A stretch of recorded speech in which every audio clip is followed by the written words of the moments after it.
समी इब्राहिम साहब ने भी हमें उनको भी वेलकम करते हैं। समी साहब, जिस किस्म की ट्वीट सामने आ रही थी इससे तो पता चल रहा है कि अब महाज बाकायदा तौर पर पहले सहाफ़ियों के जरिए दिन भर हम देखते रहे, शाम में मरीम नवाज साहिबा और बाकी लोगों ने अब वो बाकायदा महाज खोल दिया है, सुप्रीम कोर्ट के हवाले से, जजेस के हवाले से, और मुतनाज़ा करना शुरू कर दिया गया। नहीं, इसका तो बिल्कुल जो ट्वीट्स हैं एक ही मतलब है इसका कि लोटाक्रेसी हमें मंजूर है। पाकिस्तान में पाकिस्तान का मुस्तकबिल जो है वो लोटाक्रेसी है, करप्शन है, बेईमानी है, सिर्फ इसका ये एक मकसद है। और ये अब ऐसे फैसले की मिसाल दे रहे हैं कि जिसकी मिसाल दी नहीं जा सकती। वो फैसला ऐसा नहीं है जैसा उसकी ये इंटरप्रिटेशन कर रहे हैं। वो फैसला भी यही था कि आप पार्लिमानी पार्टी जो है जो वो फैसला करेगी वो काबिल कबूल होगा।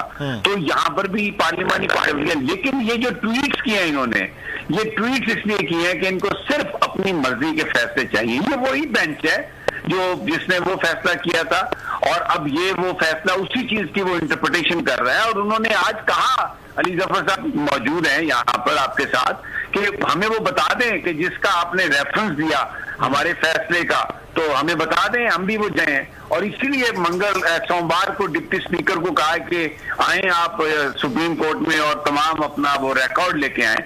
तो ये कौम को गुमराह करने वाली बात है। ये बिल्कुल वैसे ही है। आज शरीफ जब डिस्क्वालीफाई हुए क्योंकि उन्होंने एक अकाउंट छुपाया हुआ था और उस अकाउंट के जरिए वो मनी लॉन्ड्रिंग कर रहे थे, पैसे और लाखों डॉलर भेजे उन्होंने, लेकिन आके ये बताया जी कि मैं इसलिए मुझे सिर्फ निकाला कि मैंने अपने बेटे से तनख्वाह नहीं ली थी। तो आज भी ये जिस हवाला देके जो ट्वीट्स कर रहे हैं, ये टोटल, यानी ये गोएबल्स ने कहा था इतना झूठ बोलो कि वो सच लगने लग जाए। तो ये एक मुनज़्ज़म तरीके से ये एक अदलिया के खिलाफ कैंपेन इनकी, और इनकी इंटेंशन ये है कि लोटे जो है ना, लोटे उसको लेजिटिमाइज करें दोबारा, और पाकिस्तान का जो मुस्तकबिल है वो लोटे करें, और ये खुद जज बन के बैठ जाएं और ये अपने फैसले सारे खुद करें।